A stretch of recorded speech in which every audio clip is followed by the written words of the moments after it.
buscando la verdad y abogando por la unidad nacional en pro de la paz y la seguridad en el Ecuador. Queremos dar la bienvenida en la revista de Opinión Democracia a un reconocido jurista, ex juez de la Corte Constitucional, doctor Enrique Herrería Bonet. Lo invitamos para hablar sobre este panorama legal cuando, hay que decirlo, en estas primeras semanas del nuevo periodo presidencial y de la nueva Asamblea Nacional, se han aprobado al menos 4 leyes: la Ley Orgánica de Inteligencia vigente, la Ley de Integridad Pública vigente, la Ley de Solidaridad Nacional y las reformas parciales a la Ley Electoral, Código de la Democracia, y precisamente este momento se debate otro proyecto urgente en materia económica sobre áreas protegidas.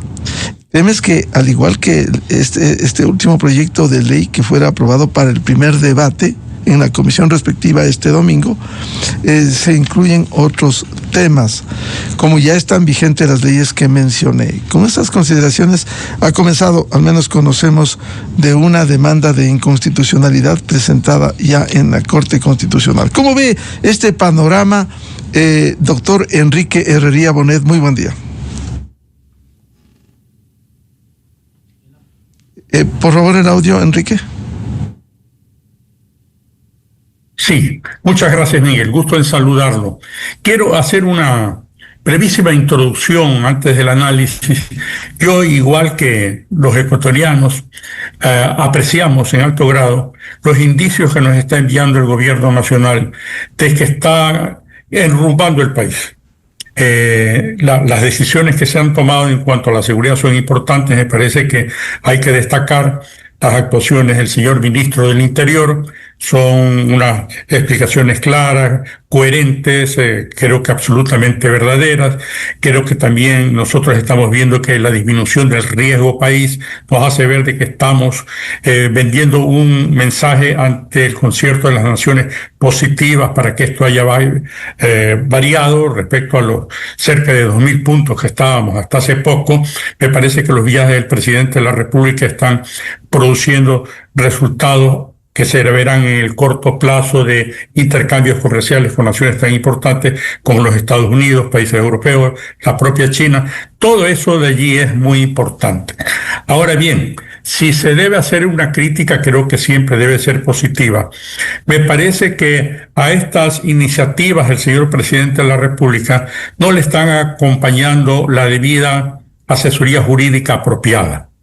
Mire usted estos proyectos de ley a los que usted se refiere, por ejemplo, cuestiones que son formales pero importantes. No toman en cuenta ni en la asesoría de la Presidencia de la República ni en la propia Asamblea Nacional que le ponen un apellido cambiado al señor presidente de la Asamblea Nacional. El apellido del señor presidente, el materno, el señor presidente de la Asamblea Nacional es Pitt, acaba con T, y le ponen Pire, acabando con R. Estos detallitos, usted puede decir, bueno, no son tan importantes, no son decidores de un defecto jurídico, pero hacen ver de que no hay la suficiente prolijidad de parte de 2 importantes instituciones, quienes son los legisladores, el presidente de la República y la Asamblea Nacional, que no hay la suficiente acuciosidad para ver de que se cometen errores de esta naturaleza. Y esto hace ver que a lo mejor cuando vaya a la Corte Constitucional con estas demandas que se han presentado, pudiera ser que se empiecen a escrutar una serie de detalles que a lo mejor darían lugar a que no pase el filtro de la Corte Constitucional alguna de estas leyes.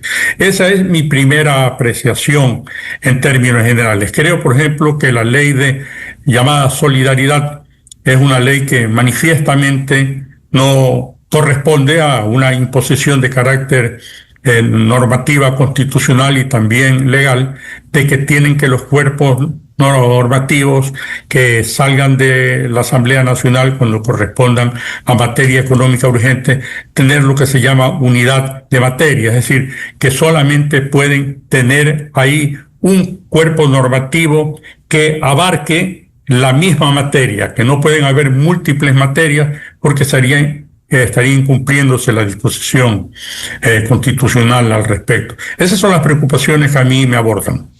Doctor Enrique Herrería, para conceptualmente entenderlo, ¿qué es la unidad de materia en donde debe entenderse como algo que tiene un criterio sobre un aspecto específico y no vincular reformas de diferente índole?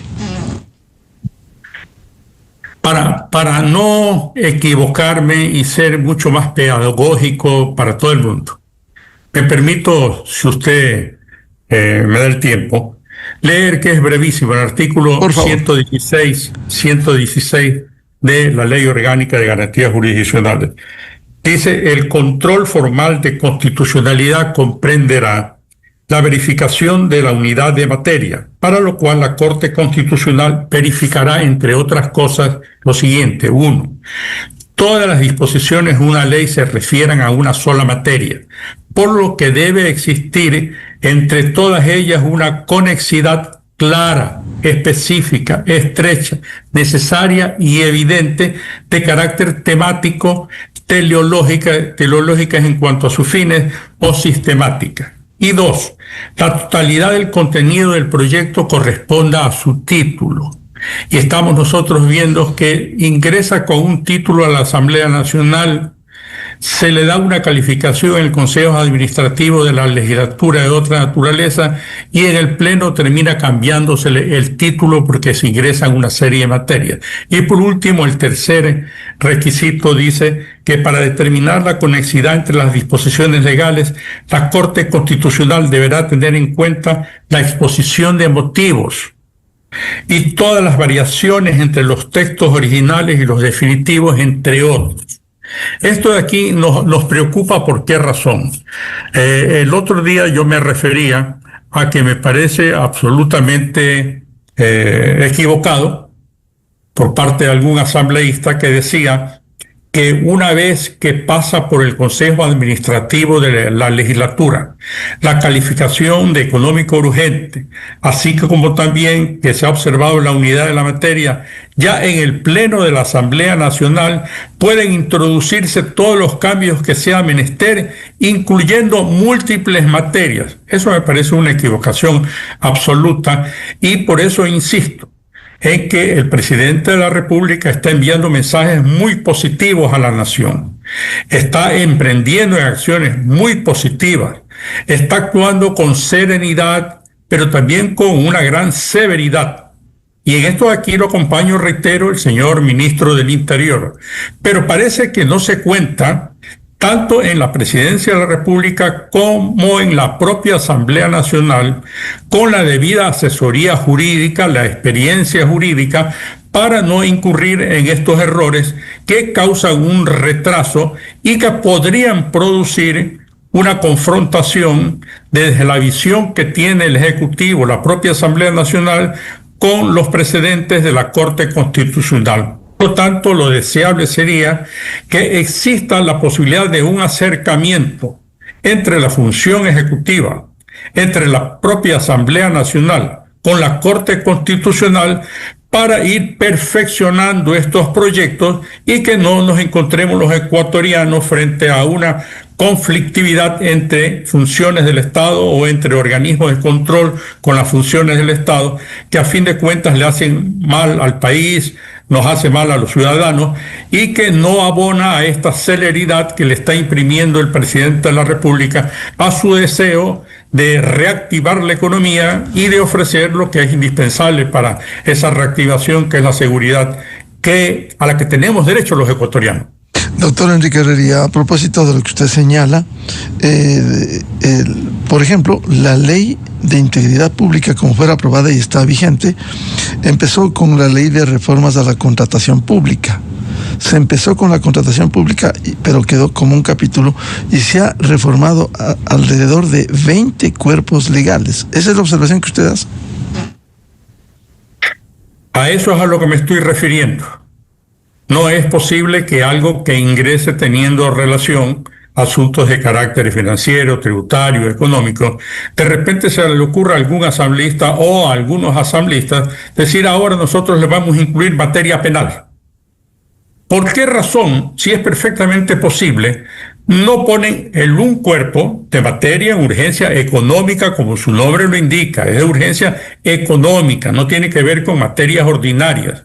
Lo ingresan y lo despachan con toda la celeridad de los 30 días que tienen como plazo fatal. ¿Por qué razón no ingresan otro?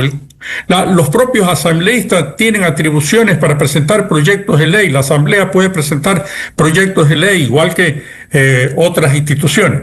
Presenten los asambleístas un proyecto de ley para modificar, que yo creo, estoy de acuerdo con eso, hay que poner un umbral diferente respecto a los menores que cometen delitos atroces y que se los trate con toda celeridad del caso. Pero no, se intentan meter todo en el mismo momento y con eso reitero, los buenos deseos del señor presidente de la República se estrellan frente a estas iniciativas indebidas, equivocadas por parte de algunos asambleístas. Doctor Enrique Herrería, el otro tema, usted nos ilustró con la disposición del 116 de la Ley de Garantías Constitucionales y Control Constitucional, en el proceso de análisis y de debate, primer debate, segundo debate en el que se aprueba, ha habido disposiciones que fueron incluidas el momento casi de la votación en segundo y definitivo debate. ¿Eso es correcto o debió ser parte de un proceso en el debate, en el tratamiento de un proyecto de ley? Cuando ingresa, y esto lo deben conocer perfectamente los señores asambleístas, cuando uno desempeña las funciones del legislador, lo que más procura es aprenderse de memoria la ley orgánica de la función legislativa. Y se conoce todo el procedimiento. Entra después de la calificación del CAL a la Asamblea Nacional, es la comisión que tiene la competencia para conocer el proyecto de ley, la que discuta al interior, se pueden convocar incluso personas de fuera del seno de la Asamblea Legislativa para que aporten con sus opiniones, se presenta al Pleno de la Asamblea Nacional, se lo discute, se recogen las opiniones de todos los integrantes del Pleno de la Asamblea Nacional, regresa a la comisión, se hacen las adecuaciones pertinentes, se lo reintegra nuevamente al Pleno de la Asamblea Nacional para la discusión, pero sobre la misma materia, sobre el mismo tema. No es que yo en el segundo debate en el Pleno incorporo todo lo que se me ocurre, porque eso de ahí es indebido. Eso de ahí es lo que no se debe hacer. Vea, creo que todavía hay, o debería haber. En la Asamblea Nacional antes había un departamento de técnica jurídica legislativa. Ese departamento de técnica jurídica legislativa depuraba los informes que venían de las comisiones e incluso tenía reuniones con los asambleístas menos experimentados para explicarles procedimiento.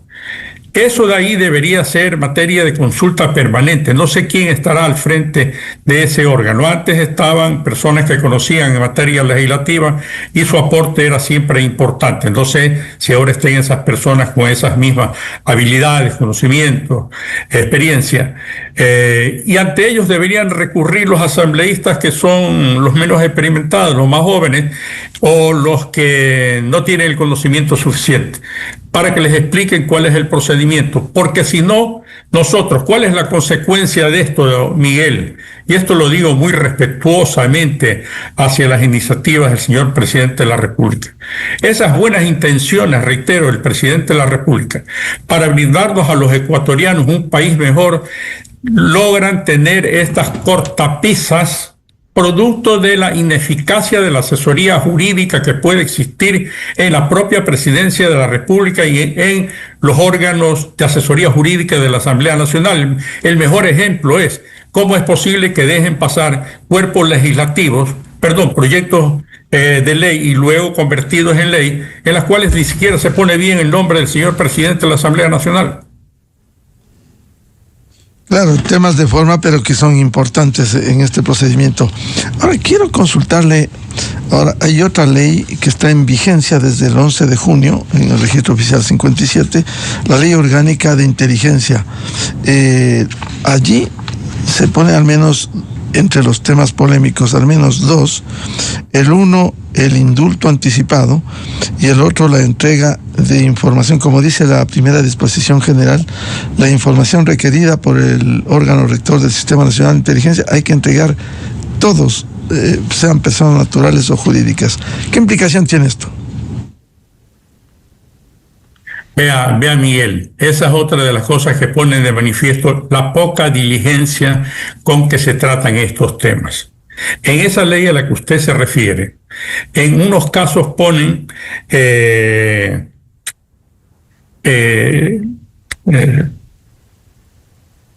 indulto anticipado. Indulto anticipado, en la misma ley. Ya es pedida la ley, ¿eh? Y en otros capítulos ponen indulto diferido. O es anticipado o es diferido. Pero son dos verbos diferentes. Esto de aquí nos hace ver, reitero, que no hay la debida diligencia de parte de las asesorías jurídicas. No estoy hablando solamente de las asesorías jurídicas. Me quiero referir también que eso de ahí es un detalle que tiene que ser tomado en cuenta por parte de los propios asambleístas. Porque una vez que se hacen las intervenciones y cuando ya está el proyecto final con el ejecútese para el presidente de la República, o si es necesario, si no ha habido la solución dentro de los 30 días, pasa directamente al registro oficial. Bueno, hasta eso hay que leerlo por parte de los asambleístas. Pues no pueden poner dos palabras diferentes para después intentar hacer una fe de ratas. Pero en este tema, particularmente, en esta ley de inteligencia, yo creo que cuando llega a la Corte Constitucional, por la importancia de la ley, por los resultados que estamos viendo ahora, creo que perfectamente podría declarar una inconstitucionalidad parcial, no total, sino parcial. Y cuando digo parcial es extirpando dos cosas que me parecen que son absolutamente inconstitucionales, nocivas y antidemocráticas. La primera es que dejen a salvo el secreto a la fuente de los periodistas. Todos los periodistas eficientes para poder hacer sus comentarios, para poder hacer sus editoriales, sus crónicas, investigan debidamente. Y a veces esa investigación viene de personas que, si se conoce que dieron la información, ponen en riesgo el patrimonio, a la vida de la fuente, incluso a la familia de la fuente. Y eso de ahí significaría que se está coartando una fuente de información de los periodistas para que hagan su trabajo bien en beneficio de la comunidad. Eso no puede estar en ningún cuerpo normativo, aunque se diga que hay normas de rango constitucional a que se refieren y que por lo tanto sí está cubierto el secreto a la fuente de los periodistas. Eso hay que ponerlo expresamente. Como no se lo ha puesto expresamente, la Corte Constitucional está en el deber, está en la obligación de declarar la inconstitucionalidad de ese caso. Y la otra cosa que es importante, el secreto profesional, es decir, esta confidencia que hacen los ciudadanos, bien sea a los abogados, a los médicos, a los psicoanalistas, a los psiquiatras, respecto de los problemas que los agobian, que tienen los problemas, eso de ahí es sagrado. Eso debe ser intocable.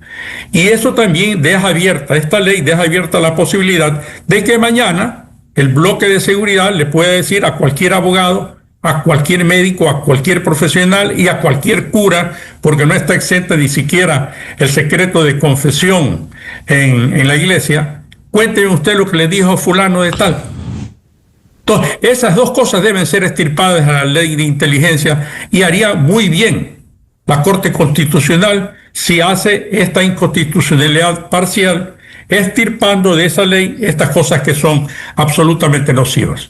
Claro, incluso se podría advertir contradicciones, doctor Enrique Herrería, porque si bien se exige a todos entregar la información requerida, en la parte final de la primera disposición general dice: en respeto a las garantías y derechos constitucionales y de conformidad con el ordenamiento jurídico vigente y en esta ley.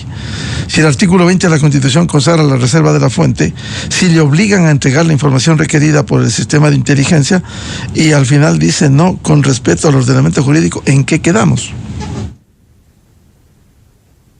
Hay un principio en derecho que lo reiteraba siempre ese formidable jurista que fue el doctor Víctor Manuel Peña Herrera, uno de los más grandes civilistas del Ecuador.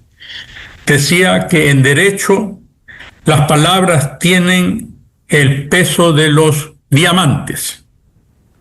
Eso ahí significa que cuando se hace un cuerpo normativo, mire usted, no solamente una ley que tiene efectos generales en una nación, sino incluso el derecho administrativo. Los actos administrativos, incluso aquellos que no tienen efectos generales, sino únicamente individuales, tiene que ser clarísima la palabra que se utiliza, la frase, pero una sola palabra puede significar la vulneración al derecho, y en este caso al derecho que está establecido en la Carta Suprema Ecuatoriana. En consecuencia, eso nos hace ver de que todas estas ambigüedades que están en estos cuerpos legales deben ser o debieron haber sido debidamente aclaradas en el momento de la propuesta. Hay demasiada prontitud. Creo que estos buenos deseos del señor presidente de la República de atacar a fondo los problemas que agobian a la nación son mal entendidos por parte de los asesores jurídicos y dicen vamos a hacerlo con toda la brevedad que sea posible, y toda la brevedad que sea posible, particularmente en personas que no tienen experiencia en derecho público, terminan siendo nocivas y pueden significar un retroceso, pueden haber una desaceleración de los intentos iniciales para avanzar, como es el deseo del señor presidente de la República en el bien de la nación.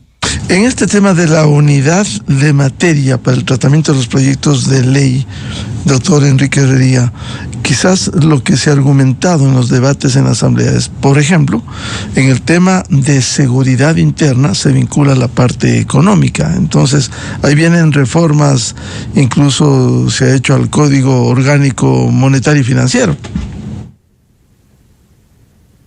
Vea, yo estoy en desacuerdo desde que se discutió en Montecristi este nuevo texto supremo. Yo manifesté mi inconformidad.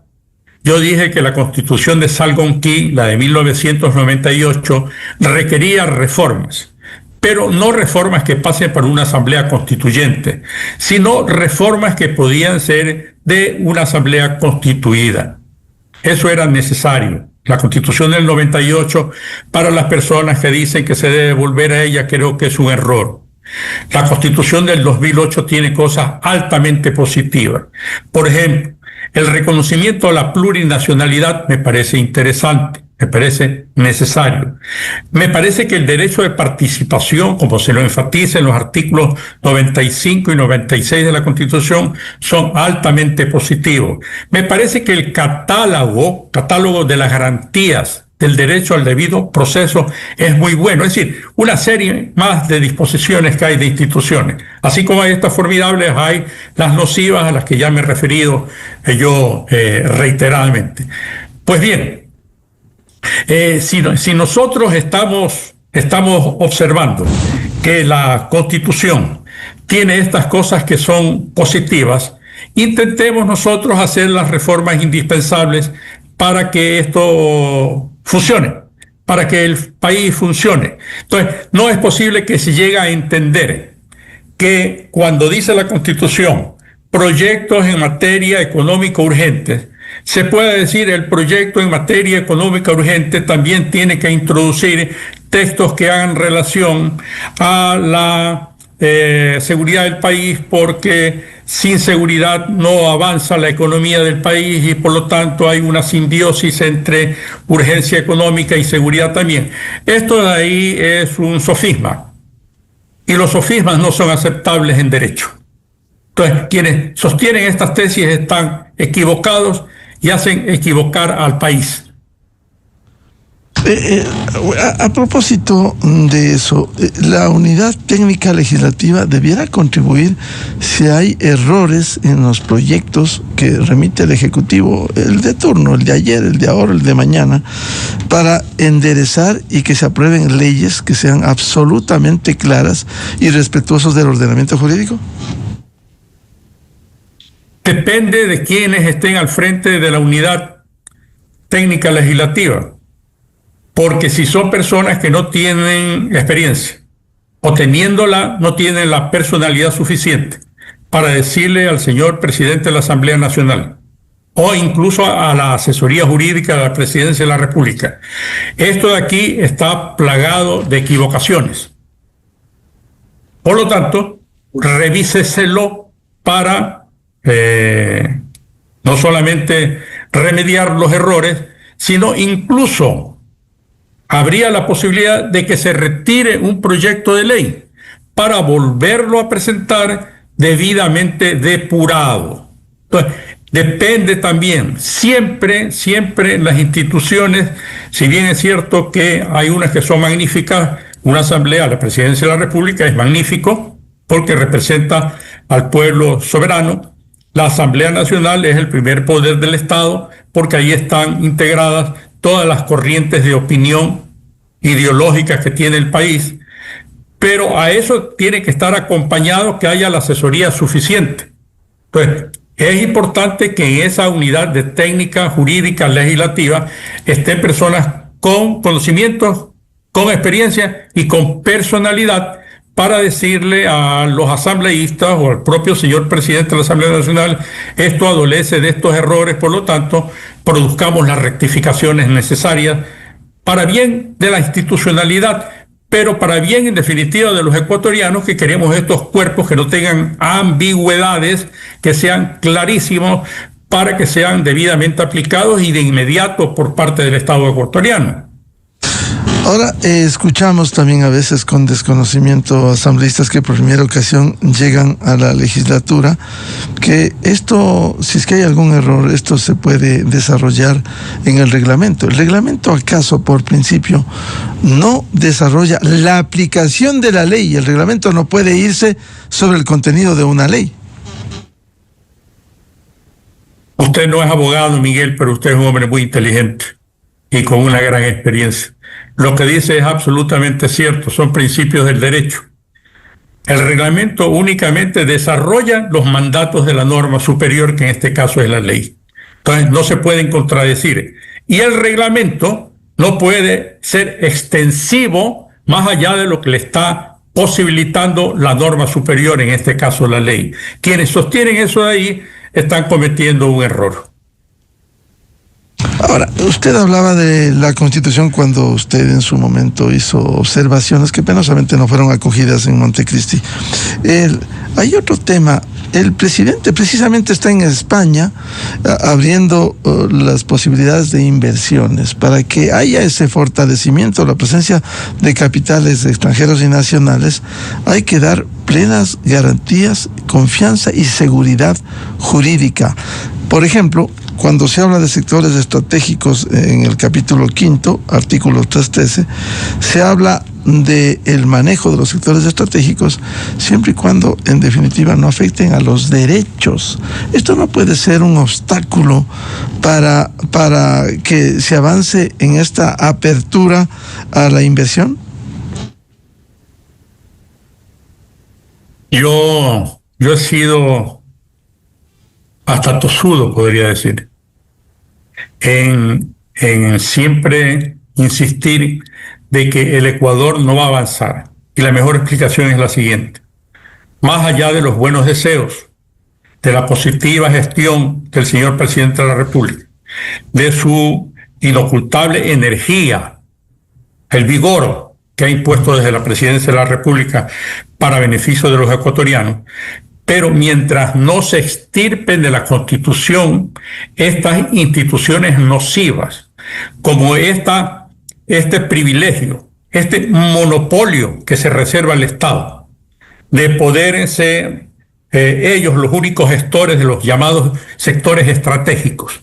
Es decir, nadie puede desarrollar actividades de lo que llamamos sectores estratégicos, energía, electricidad, la energía en toda su forma, la propia agua, que es una fuente de energía, los teléfonos, las carreteras, todo lo que es vialidad. Estaba viendo un reportaje en un medio de comunicación cómo están devastadas algunas carreteras de la serranía y de la Amazonía ecuatoriana después del crudo invierno.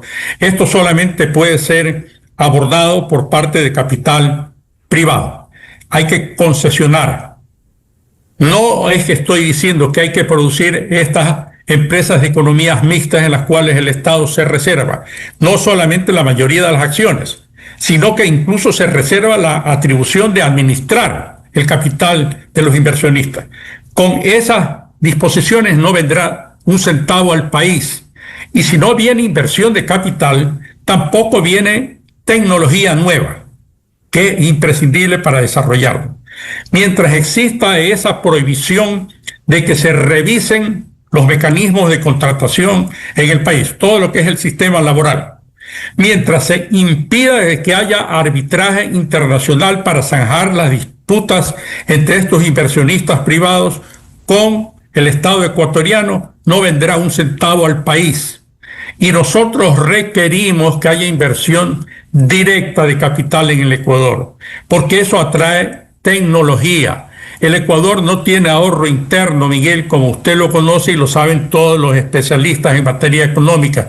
Yo no lo soy, pero se requiere inversión extranjera porque no tenemos suficiente ahorro interno. Y cuando el presidente de la República está empeñado en que haya inversión pública desde el Estado, los recursos no son suficientes. El país llega creciendo. De lo que me recuerdo, la última vez que hubo, no ficticiamente, sino verdaderamente, fue en el año 2006. Creo que hasta el 2006 crecíamos más del 4%. De ahí en adelante, realmente hemos venido creciendo entre el 1 y el 2% anual. Con ese crecimiento que está bajo el crecimiento demográfico del país, nosotros no vamos a superar la crisis de ninguna manera. Tiene que haber una asamblea constituyente. Tiene que la Corte Constitucional ser sensible a la necesidad de una asamblea constituyente y no poner cortapisas para eliminar estas tres cosas. Sectores estratégicos, la prohibición de que haya cambios en el sistema laboral y la prohibición de arbitraje.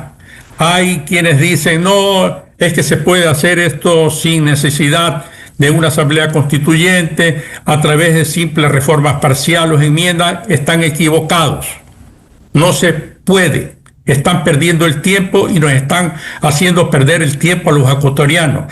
El país, un país que ya está cercano a un 70% de la población económicamente activa, que no tiene relación de dependencia laboral. Es decir, que no tienen certidumbre, que no tienen cómo beneficiarse de vacaciones, del 13º, del 14º sueldo, de la afiliación al IES, que es otra cosa que se debe abordar. Augusto de la Torre y un grupo de expertos hizo un trabajo magnífico sobre seguridad social y nadie los toma en cuenta. Nadie los ha llamado a conversar. No son materia de interés ese trabajo formidable que hicieron. Todos estos son los temas que tiene que discutir el país y que no se lo está haciendo. Creo que estas son las cosas que se deben emprender. Modestamente, no presumo de tener los conocimientos que tienen otras personas. Creo que tengo la suficiente experiencia para poder señalar cuáles son los cambios que amerita el país. Y bien, deben ser otros más competentes que yo, con incluso mayor experiencia, y que tengan, por supuesto, la capacidad de poder estimular estos cambios, los que deben llevar a cabo estas iniciativas. No, muchas gracias. Como siempre, usted nos ilustra, doctor Enrique Herrería Bonet, jurista, ex juez de la Corte Constitucional. Seguiremos hablando de estos temas. Enrique, muy amable. Gracias a usted por la invitación, Miguel. Como siempre, un gusto conversar con usted y su audiencia. Muy amable. 7:53 en el territorio continental ecuatoriano. Vamos a una pausa y ya volvemos, buscando la verdad. Diálogo previsto con la señora ministra de Trabajo, doctora Ivonne Núñez. Temas de interés en el aspecto laboral en el Ecuador. Desde 1984 con Gonzalo Rosero. la revista de Opinión Democracia. Siempre líderes, siempre confiables. Enseguida regresa Miguel Rivadeneira a la búsqueda de la verdad. Esto es Exa Informa por Exa FM. El ministro del Interior, John Reinberg, expresó su preocupación por el